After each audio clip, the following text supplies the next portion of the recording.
Morning दोस्तों, JSSC परीक्षा में एक बार फिर सबका स्वागत है। जैसा कि हम लोगों ने पिछले कई वीडियो में सामान्य ज्ञान से रिलेटेड वीडियो को डिस्कस किए हैं, जिसमें कि हम लोग 100 या 200 प्रश्नों को शामिल रखते हैं। तो दोस्तों, एक बार फिर से हम लोग सामान्य ज्ञान के लगभग 200 प्रश्नों को लेकर के एक बार फिर से हाजिर हैं, जो कि आने वाले जेएसएससी के एग्जाम के लिए बहुत ही इंपॉर्टेंट होने वाला है। क्योंकि सामान्य ज्ञान से रिलेटेड जो है पेपर 3 में 40 प्रश्न पूछे जाएंगे। तो 40 प्रश्नों के लिए भी हमको थोड़ा ज़्यादा मेहनत करना हम लोगों को अनिवार्य हो जाता है। ठीक है दोस्तों, तो ये जो वीडियो होगा दोस्तों, वो जेएसएससी के पेपर 3 के लिए, जिसमें कि 40 प्रश्न जो है सामान्य ज्ञान से रिलेटेड पूछा जाता है, उसके लिए है। और उसी दृष्टि से हम लोग जिससे 50 प्रश्न पूछा जाता है, यानी कि जेएसएससी के प्रत्येक एग्जाम में जो पेपर 3 में झारखंड सामान्य ज्ञान का जो प्रश्न है, जिसमें 50 प्रश्न पूछा जाता है, उसके लिए अनिवार्य रूप से पढ़ना हमें जरूरी होता है। तो झारखंड सामान्य ज्ञान को कवर करने के लिए यहाँ पास हम लोग एक बुक जो है, जो फ्लिपकार्ट या अमेजोन पर या मार्केट में भी उपलब्ध है, उससे हम लोग खरीद सकते हैं। तो चलिए हम लोग उस बुक के बारे में डिस्कस कर लेते हैं। ठीक है, तो दोस्तों उस बुक का नाम जो हो जाएगा दोस्तों, वो हो जाएगा चक्षु पब्लिकेशन के द्वारा बनाया गया झारखंड का संपूर्ण सामान्य ज्ञान। ये दोस्तों बहुत ही इंपॉर्टेंट होने वाला है, क्योंकि 2022 में यानी कि हाल ही में इसे प्रिंट आउट किया गया है चक्षु पब्लिकेशन के द्वारा। ये कंपनी जो है बहुत ही अच्छी कंपनी है बुक बनाने वाले में। और ये जो बुक होगा ये इसलिए महत्वपूर्ण होगा क्योंकि इसमें लगभग 3000 से भी ज़्यादा महत्वपूर्ण ऑब्जेक्टिव टाइप प्रश्न होंगे, जो कि जेपीएससी के लिए या जेएसएससी के किसी एग्जाम के लिए, जैसे झारखंड पुलिस या उत्पाद सिपाही या स्पेशल ब्रांच या कारा वाहन चालक, ठीक है, या वनरक्षी, यानी कि जेएसएससी किसी भी एग्जाम के लिए, या ले सकते हैं जेटेट के लिए, या जेएसईआरसी या झारखंड दरोगा के लिए। ठीक है, ये इस बुक में दोस्तों बहुत सारे टॉपिकों को शामिल किया है। कुछ कुछ टॉपिक चलिए हम लोग देख लेते हैं। और इस बुक से रिलेटेड किसी भी जानकारी लेने के लिए आप इस नंबर से कॉन्टेक्ट कर सकते हैं। और इस बुक को खरीदने के लिए आप हमारे डिस्क्रिप्शन में चेकआउट कर सकते हैं। आप पास फ्लिपकार्ट और अमेजोन दोनों माध्यमों से इसे ऑनलाइन शॉपिंग के द्वारा आप ऑर्डर कर सकते हैं। इस बुक में बहुत सारे टॉपिक को कवर किया गया, जैसे झारखंड के इतिहास और झारखंड का मध्यकालीन इतिहास से लेकर के जो झारखंड का जो तत्कालीन करंट अफेयर है, उसको भी इसमें शामिल किया गया है। क्योंकि इसे 2022 में ही यानी कि हाल ही में प्रिंट आउट किया गया है। तो आने वाला किसी भी एग्जाम की दृष्टि से ये जो बुक है चक्षु पब्लिशिंग द्वारा बनाया गया, ये बुक बहुत ही महत्वपूर्ण होने वाला है। तो चलिए हम लोग अब अपनी आज का वीडियो को आरंभ करते हैं, जो कि सामान्य ज्ञान से रिलेटेड लगभग 150 से 200 प्रश्न जिसमें महत्वपूर्ण रूप से हो जाएंगे। तो इसमें पहला प्रश्न दोस्तों की शांत घाटी है। ठीक है, तो बताना है कि शांत घाटी जो है वो कौन सा घाटी है। तो शांत घाटी जो है केरल में है। ठीक है, याद रखिएगा, शांत घाटी केरल में स्थित है। दूसरा नंबर का प्रश्न है कि श्री पांडुरंगा हेगड़े ने कौन सा आंदोलन चलाया था।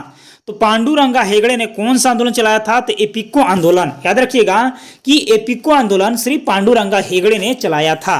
आगे है यहाँ पास तीसरा नंबर का प्रश्न की पर्यावरणविदों, ठीक है, यानी कि जिनके पास पर्यावरण का ज्ञान होता है, के लिए विवादास्पद पौधा कौन है। ठीक है, तो वो पौधा है यूकोलिप्टस।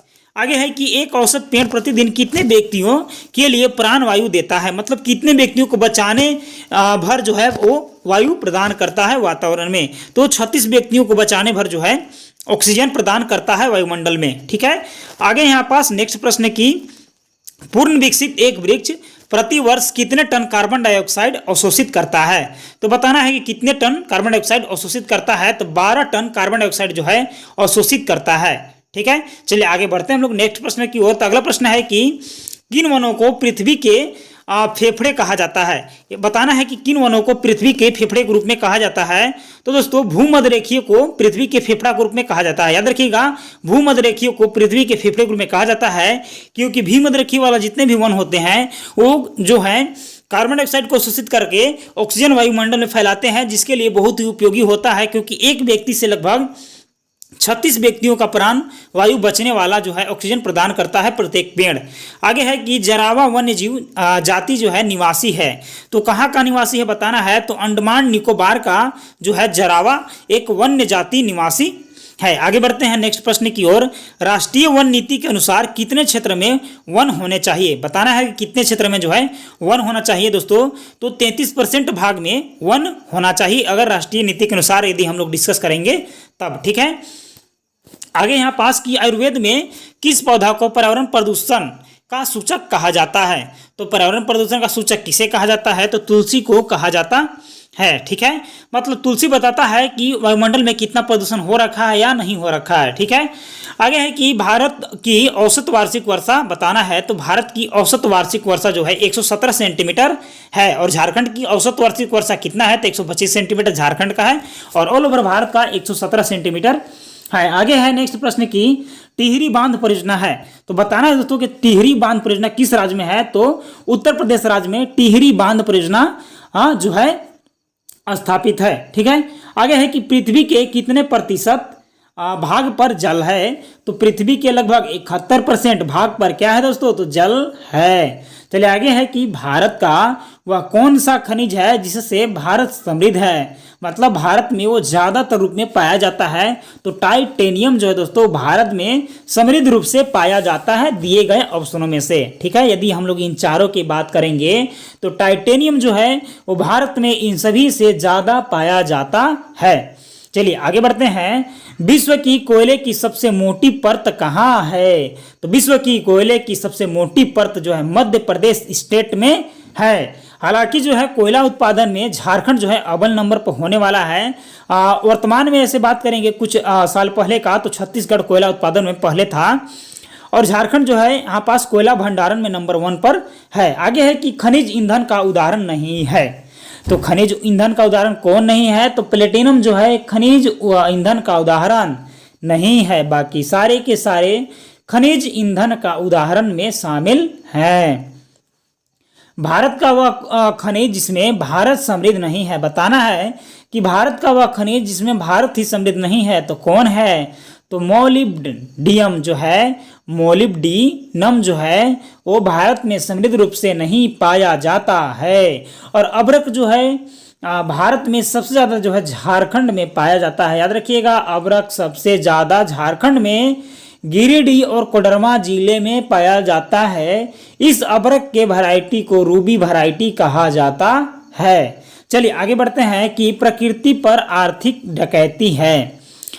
तो दोस्तों बताना है कि प्रकृति पर आर्थिक डकैती किसे कहा जाता है, तो खाने खोदना को आर्थिक डकैती कहा जाता है। मतलब हम लोग खान खोद कर जो भूगर्भ में से जो धात्विक खनिज निकाल रहे हैं उसे जो है पृथ्वी की आंतरिक डकैती बोली जाती है। चलिए आगे है कि शीत मरुस्थल का उदाहरण बताना है।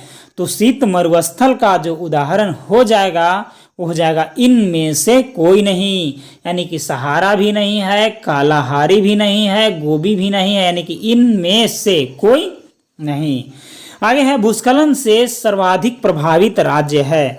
तो भूस्खलन से सर्वाधिक प्रभावित राज्य जो है उत्तरांचल यानी कि उत्तराखंड में आए दिन भूस्खलन की जो है गतिविधियां देखी जाती है। आगे है कि विश्व में कितने प्रतिशत भाग पर उष्ण मरुस्थलों का विस्तार हुआ है। तो दोस्तों 20% भाग पर उष्ण मरुस्थलों का विस्तार किया गया है कुदरत के द्वारा। चंबल के बीहड़ किस रूप के भूक्षरण को प्रदर्शित करते हैं। तो चंबल के जो बीहड़ दोस्तों वो अवनलिका के बीहड़ को प्रदर्शित करते। आगे है कि मरुस्थलीकरण की प्रक्रिया में सम्मिलित है। तो मरुस्थलीकरण की प्रक्रिया में क्या सम्मिलित है, तो उपयुक्त सभी, यानी कि पशुचारण, जल अभाव और बालू का फैलाव, यानी कि प्रत्येक सभी।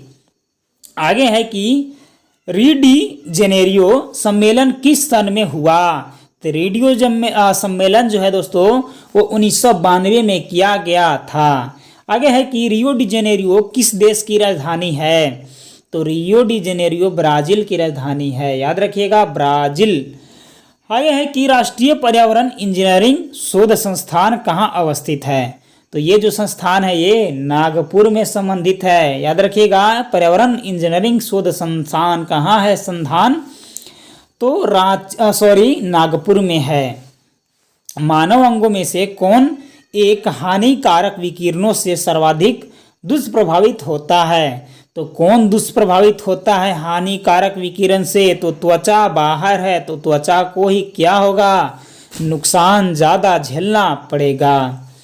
भारत के किस राज्य केंद्र शासित प्रदेश में सर्वाधिक संख्या में वन्य जीव अभयारण्य पाए जाते हैं। तो बताना है कि किस पाए जाते हैं कहाँ पास, तो अंडमान निकोबार द्वीप समूह। ठीक है। जंगली गधों का अभ्यारण्य कहाँ अवस्थित है, तो दोस्तों जंगली गधों का अभ्यारण्य जो है गुजरात में अवस्थित है। पेरियार वन्य जीव अभ्यारण्य कहाँ है, तो दोस्तों पेरियार वन्य जीव अभ्यारण्य जो है वो कहाँ पास है, यहाँ पास बताना है। तो पेरियार वन्य जीव अभ्यारण्य जो है किसके लिए प्रसिद्ध है, तो भालू के लिए प्रसिद्ध है। आगे है राजस्थान का वह जिला जहाँ पक्षी अभ्यारण्य है एवं जलीय पक्षियों के लिए विख्यात है, तो भरतपुर जो है जलीय पक्षियों के लिए विख्यात माना जाता है। आगे है कि प्रतिशत में अधिकतम वन क्षेत्र वाला राज्य है, तो प्रतिशत में अधिकतम वन क्षेत्र की राज्य की बात करेंगे तो वो हो जाएगा मिजोरम। यानी कि वहाँ पास भूभाग से ज़्यादा जो है वन क्षेत्र पाए जाते हैं प्रतिशत की दृष्टि से, और ऐसे मध्य प्रदेश में ज़्यादा जंगल पाया जाता है। ग्रेट बैरियर रीफ कहाँ है, तो दोस्तों ग्रेट बैरियर रीफ ऑस्ट्रेलिया में है।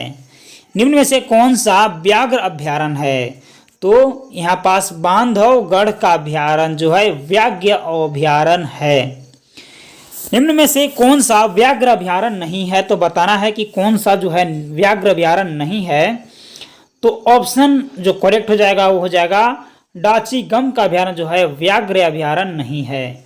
झारखंड का राजकीय पक्षी क्या है, तो झारखंड का राजकीय पक्षी इजी क्वेश्चन कोयल है, और भारत का राष्ट्रीय पक्षी क्या है, तो मोर है। टाइगर राज्य किसे घोषित किया गया है, तो टाइगर राज्य मध्य प्रदेश राज्य को घोषित किया गया है। भारत का राष्ट्रीय वृक्ष बताना है, तो भारत का राष्ट्रीय वृक्ष क्या है, बरगद है, और झारखंड का राजकीय वृक्ष क्या है, तो साल यानी कि सखुआ है। ठीक है। आगे है कि यहाँ पास राजाजी राष्ट्रीय उद्यान एक प्राकृतिक आवास है, तो किसका, तो शेरों का। ठीक है। हरियाली एक नई योजना है। ठीक है। तो सिंचाई योजना के लिए हरियाली योजना का आरंभ किया गया है। जुगाली करने वाले पशुओं से किस ग्रीन हाउस गैस का निष्कारण होता है, तो जुगाली के दौरान मीथेन गैस का निष्कारण होता है। निम्न में से किस एक में जैव विविधता सर्वाधिक होती है, तो किसमें जैव विविधता सर्वाधिक होती है, तो उष्णकटिबंधीय वनों में जैव विविधता सर्वाधिक होती है। फूलों की घाटी अवस्थित है, तो दोस्तों फूलों की घाटी जो है वो उत्तराखंड में अवस्थित है। यहाँ पास करेक्ट आंसर हो जाएगा उत्तराखंड। ठीक है। आगे है कि WWF वर्ल्ड वाइड फंड का प्रतीक जानवर कौन सा है, तो जाइंट पांडा जो है वर्ल्ड वाइड फंड का प्रतीक है। ठीक है। निम्नलिखित में से कहाँ रक्त वर्षा रुधिर वर्षा होती है, तो कहाँ होती है, तो इटली में जो है रुधिर वर्षा होती है। भारत सरकार की बाघ परियोजना का उद्देश्य क्या है, तो बाघ को समाप्त होने से बचाना भारत सरकार की बाघ उद्देश्य परियोजना का उद्देश्य माना गया है। राजीव गांधी वन्य जीव अभ्यारण्य संरक्षण पुरस्कार दिया जाता है, तो किसके लिए, यानी कि वन्य जीव संरक्षण के लिए, वन एवं वन्य जीव अधिकारियों के लिए, और वन्य जीव शैक्षिक तथा शोध संस्थानों को यानी कि उपयुक्त सभी के लिए दिया जाता है। आगे है कि संपोषित विकास की अवधारणा किस सन में प्रकाश में आई, तो 1992 में प्रकाश में आई। नल से निरंतर प्रति सेकंड एक बूंद पानी टपकता रहे तो दिन भर में कितना लीटर पानी व्यर्थ बह जाएगा, तो यदि 1 सेकंड में 1 बूंद पानी टपकता है तो दिन भर में जो है दोस्तों 17 लीटर पानी क्या होता है, तो 17 लीटर पानी बर्बाद हो जाता है। आगे बढ़ते हैं दोस्तों यहाँ से कि खाद्य श्रृंखला की सबसे कमजोर कड़ी बताना है कि दिए गए ऑप्शनों में से खाद्य श्रृंखला की सबसे कमजोर कड़ी क्या है, तो स्वच्छ उपभोक्ता जो है खाद्य श्रृंखला की सबसे कमजोर कड़ी माना जाता है। खाद्य श्रृंखला के शीर्ष पर है, तो खाद्य श्रृंखला के शीर्ष पर क्या है, तो परभक्षी जो है खाद्य श्रृंखला के शीर्ष पर हैं। यदि आप अभी तक आपने हमारे चैनल को सब्सक्राइब नहीं किया तो सब्सक्राइब कर लीजिए, क्योंकि जैसे से किसी एग्जाम से रिलेटेड प्रत्येक वीडियो का जो है डिस्क्रिप्शन लिंक में लिंक दिया गया है, या चैनल के प्लेलिस्ट में जो है प्रत्येक सब्जेक्ट से रिलेटेड वीडियो हमारे चैनल में जैसे परीक्षा में मिलेगा। साल, सागौन, बांस आदि वृक्ष पर पारिस्थितिकी तंत्र के कौन से घटक पाए जाते हैं, तो प्राथमिक उपभोक्ता घटक पाए जाते हैं। ठीक है, प्राथमिक उत्पादक पाए जाते हैं दोस्तों। चलिए आगे बढ़ते हैं यहाँ से कि स्वच्छ जल पारिस्थितिकी तंत्र कहाँ उदाहरण है, तो इसका उदाहरण है कि तालाब उत्तर। ठीक है, चलिए आगे है कि मध्य प्रदेश में कुल कितने राष्ट्रीय उद्यान हैं, तो 9 राष्ट्रीय उद्यान तो मध्य प्रदेश राज्य में ही है। ठीक है, चलिए आगे बढ़ते हैं। तो आगे है कि जैव विविधता शब्द का सर्वप्रथम प्रयोग वाल्टर जी रास ने किस सन में किया था, और तो वाल्टर जी रास ने किस सन में किया था, तो 1986 ईस्वी में किया था। निम्नलिखित में से कौन सा पारिस्थितिकी तंत्र पृथ्वी के सर्वाधिक क्षेत्र पर फैला हुआ है, तो कहाँ फैला हुआ है, तो समुद्रिक तट पर फैला हुआ है। निम्न में से कौन सा वृक्ष जो कभी सामाजिक वानिकी में लोकप्रिय था अब एक पारिस्थितिकी आतंकवादी माना गया है, तो कौन है दोस्तों, तो यूकेलिप्टिस माना गया है। ठीक है, आगे है निम्नलिखित में से कौन सा अम्ल वृष्टि का कारण है, तो अम्ल वृष्टि का कारण है sulphur dioxide. Sulphur dioxide is the correct answer of acid rain. चलिए आगे है अंतर्राष्ट्रीय अम्ल वर्षा सूचना केंद्र स्थापित किया गया है, तो इसका करेक्ट आंसर हो जाएगा ओस्लो में किया गया है। निम्नलिखित में से कौन सा यूनेस्को धरोहर स्थान है, तो केवलादेव राष्ट्रीय उद्यान यूनेस्को में शामिल धरोहर स्थान है। निम्नांकित में से यूनेस्को द्वारा किस जीवमंडल रिजर्व को विश्व तंत्र पर मान्यता प्रदान की गई है, तो नीलगिरी को जो है विश्व तंत्र पर मान्यता प्रदान किया गया है। आगे बढ़ते हैं कि विश्व की हरित गृह गैसों में भारत का अधिभाग कितना है, तो 5% अधिभाग भारत का जाता है। स्वचालित वाहनों का निर्यातक तथा धातु प्रदूषक है, तो लेड का धातु प्रदूषक है। भूमंडलीय ऊष्मन की आशंका किसकी बढ़ती हुई सांद्रता के कारण बढ़ रही है, तो कार्बन डाइऑक्साइड की बढ़ती हुई सांद्रता के कारण बढ़ रही है। निम्नांकित में से किस राज्य का समुद्री तट विशाल ओलियोरिडोलो कछुआ के निलय स्थान के रूप में प्रसिद्ध हुआ है, तो दोस्तों ये जो है उड़ीसा में इसके लिए प्रसिद्ध माना गया है। नोबेल पुरस्कार विजेता केन्या के वंगारी मथाई अपने योगदान के लिए जानी जाती है, तो किसके योगदान के लिए जानी जाती है यहाँ पास बताना है दोस्तों, तो ये जो है सतत विकास के लिए जानी जाती हैं। चलिए आगे है निम्नांकित भारतीय राज्यों में से किस एक का कुल वन्य क्षेत्र न्यूनतम है, तो किस एक का है, तो हरियाणा का जो है वन्य क्षेत्र न्यूनतम माना जाता है। भारत में सर्वप्रथम एक समुद्री सेंचुरी जिसकी सीमाओं के अंतर्गत प्रवाल भितिया, मोलस्का, डॉल्फिन, कछुए और अनेक प्रकार के समुद्री पक्षी हैं स्थापित किया गया है, तो लक्षद्वीप में स्थापित किया गया है। झारखंड के निम्नांकित क्षेत्रों में से कौन सा पारिस्थितिकी तंत्र उष्ण स्थल माना जाता है, तो दोस्तों पश्चिमी घाट उष्ण स्थल पारिस्थितिकी तंत्र का माना जाता है। आगे यहाँ से कि पर्यावरण का तात्पर्य क्या है, तो पर्यावरण का तात्पर्य क्या है, तो जल, वायु तथा भूमि एवं मानव, जीव जंतु, पौधे तथा संपत्ति के बीच विद्यमान अंतर संबंध रहना चाहिए। पर्यावरण प्रदूषण का मुख्य कारण क्या है, तो उपयुक्त सभी जो है पर्यावरण प्रदूषण का मुख्य कारण है। आगे है कि जीवों तथा उनके पर्यावरण के पारस्परिक संबंधों के विज्ञान को क्या कहते हैं, तो पारिस्थितिकी कहा जाता है। निम्नांकित में से कौन सा सामूहिक संपदा का अंग है, नहीं है, तो कौन नहीं है, तो वन्य संपदा जो है सामूहिक संपदा का अंग नहीं है। विकिरण वृद्धि के प्रभाव का स्वरूप है, तो उपयुक्त सभी जो है विकिरण वृद्धि के प्रभाव का स्वरूप माना जाता है। आगे है अंटार्कटिका में निम्न में से किसका प्रतिबिंब नहीं है, तो किसका प्रतिबंध नहीं किया गया है अंटार्कटिका में, तो विश्व उद्यान विकसित करना जो है वहाँ पास छूट दिया गया है। राज्य देश के पर्यावरण के संरक्षण तथा उसमें सुधार करने का और वन तथा वन्य जीवों की सुरक्षा का प्रयास करेगा।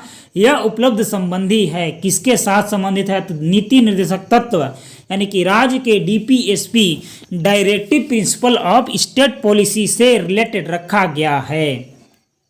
बॉटैनिकल सर्वे ऑफ इंडिया की स्थापना कब हुआ था, तो 1890 में हुआ था। Bharati Vidyapeeth institute of environment education and research कहाँ अवस्थित है, तो दोस्तों ये जो है कहाँ अवस्थित है, तो पुणे में अवस्थित है, याद रखिएगा पुणे। ठीक है। World wide fund for nature India की शुरुआत कब और कहाँ हुआ था? तो कब और कहाँ? तो 1969 में मुंबई में हुआ था। याद रखिएगा, मुंबई 1969। संसार के बड़े बांधों की संख्या लगभग कितनी है? तो लगभग यहाँ पास 55,000 है संसार में बड़े बांध। ठीक है। 1989 ईस्वी में संयुक्त राष्ट्र पर्यावरण कार्यक्रम UNEP ने पर्यावरण दिवस के लिए क्या नारा दिया था? तो क्या नारा? एक पृथ्वी नारा दिया गया था। भोपाल गैस ट्रेजेडी कब हुआ था? तो भोपाल गैस ट्रेजेडी जो दोस्तों 1984 दिसंबर में हुआ था। याद रखिएगा, मिथेल आइसोसाइनेट का ब्लास्ट हुआ था दिसंबर 1984 में, इसका ब्लास्ट हुआ था। चेरनोबिल परमाणु दुर्घटना कहाँ घटित हुई थी? तो ये जो है यूक्रेन में घटित हुई थी। याद रखिएगा। और हाल ही में यूक्रेन में क्या है, रसिया जो है वहाँ पास यूक्रेन में अटैक किया हुआ है। तो यूक्रेन का जो है करंट अफेयर की दृष्टि से बहुत ही इंपॉर्टेंट होने वाला है। ग्रीन हाउस गैस का सर्वाधिक उत्सर्जन किस देश में किया जाता है? तो ये जो है अमेरिका के द्वारा जो है ग्रीन हाउस गैस का सर्वाधिक उत्सर्जन किया जाता है, क्योंकि ज़्यादा वहाँ पर AC और फ्रिज वगैरह चलता है। ठीक है। विश्व के मुख्य जैव भौगोलिक प्रदेश कितने हैं? तो विश्व के कितने हैं? तो 6 हैं। याद रखिएगा, 6 is the correct answer of this question. आगे है कि वायु अधिनियम 1981 के अंतर्गत वायु प्रदूषण नियंत्रित करने का मुख्य दायित्व किस पर है? तो किस पर है? तो राज्य बोर्ड पर है। झारखंड का औसत वार्षिक वर्षा है। तो झारखंड का औसत वार्षिक वर्षा कितना है? तो 140 सेंटीमीटर झारखंड का औसत वार्षिक वर्षा है। वन उत्पादकता संस्थान अवस्थित है। तो कहाँ है अवस्थित? तो देहरादून में अवस्थित है। विश्व का सर्वाधिक वन क्षेत्र वाला देश है। तो रूस जो है विश्व का सर्वाधिक वन क्षेत्र वाला देश है। झारखंड का वन छादन का प्रतिशत की कुल भूमि कितना है?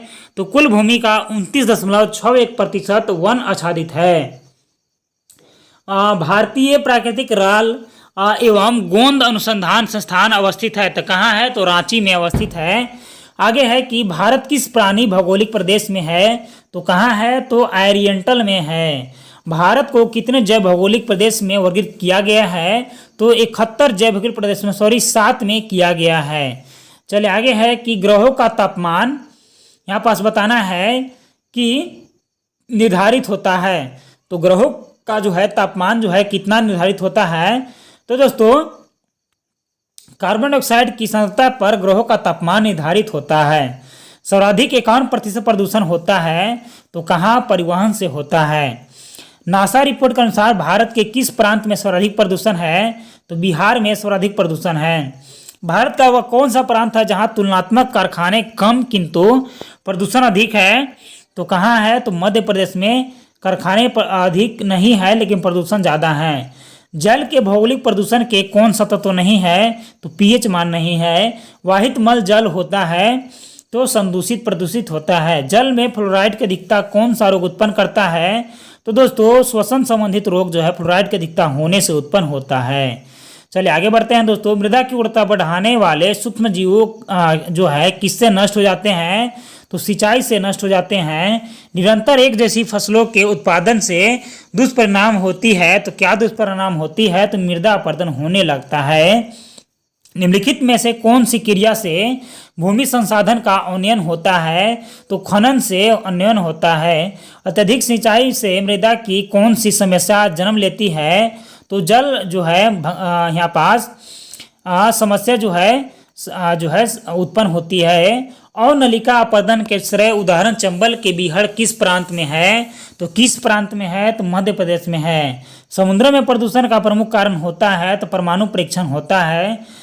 सबसे सस्ता परिवहन है तो सड़क परिवहन जल परिवहन जो है सबसे सस्ता परिवहन माना जाता है।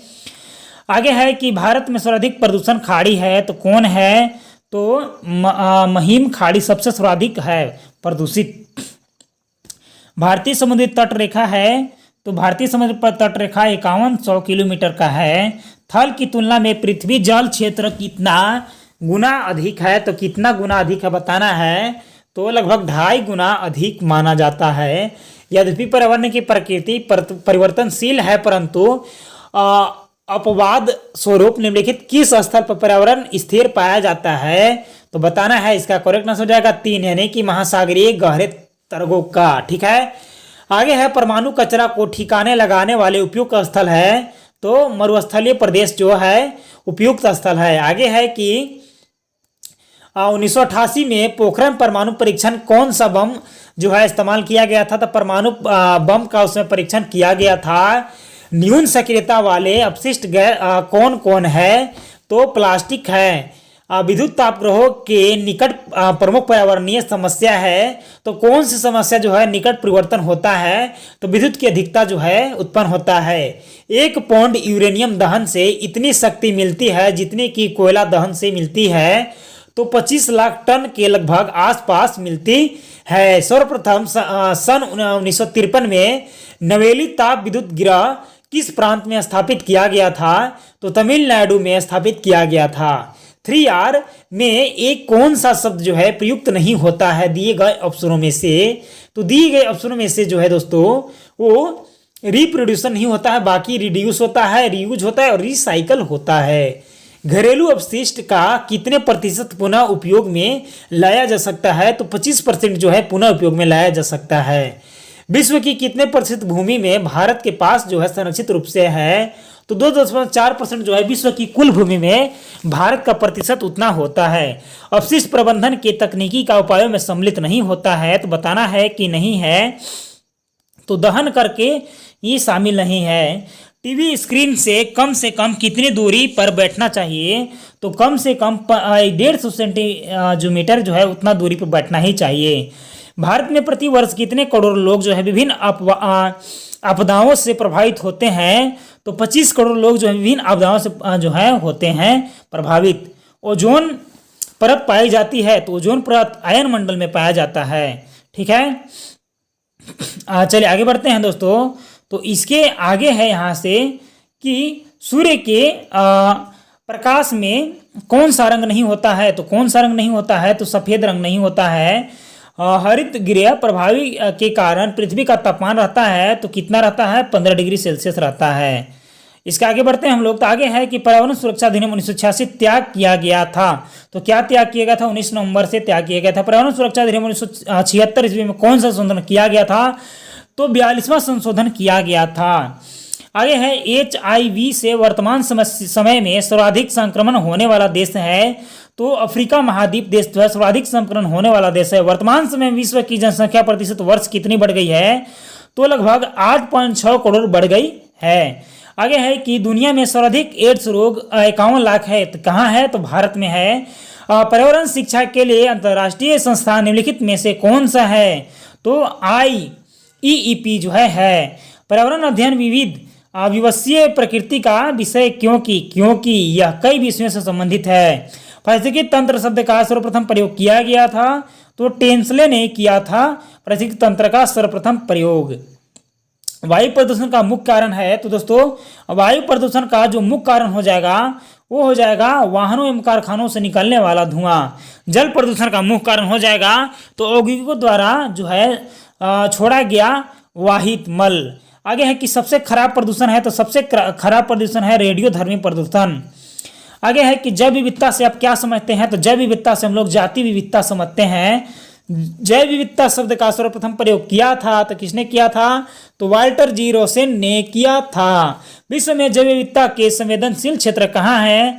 तो 25 क्षेत्र इसके लिए संबंधित है। इसके आगे वाला प्रश्न बढ़ते हैं दोस्तों। तो इसके आगे वाला प्रश्न है कि नॉर्मन स्लेक के अनुसार विश्व में जैव विविधता के कुल कितने संवेदनशील क्षेत्र पाए जाते हैं? तो 25 क्षेत्र पाए जाते हैं। निम्नलिखित में से कौन सा वर्ष संयुक्त राष्ट्र संघ ने पर्यावरण चेतना का वर्ष घोषित किया था? तो 1947 में पर्यावरण चेतना का वर्ष घोषित किया था। वन विनाश का अर्थ है, तो वन विनाश का अर्थ है कि वनों को काटना या काटते रहना। आगे है एड्स होने का कारण होता है, तो एड्स होने का प्रमुख कारण होता है कि यहाँ से आगे बढ़ते हैं कि इसके ऑप्शन को पढ़ लेते दोस्तों। एक से ऑप्शन को हम लोग छोड़ दिए थे। तो एड्स होने का जो प्रमुख कारण है वो है कि एक से अधिक स्त्री पुरुष के साथ असुरक्षित यौन संबंध बनाना। विलुप्त हो रही जातियों में संदर्भ में सूचना रखने वाली पुस्तक है, तो कौन है? तो लाल आंकड़ा पुस्तक जो है विलुप्त होने वाले जातियों के यानी कि संकटापन स्पीसीज को संरक्षित कर करके रखता है।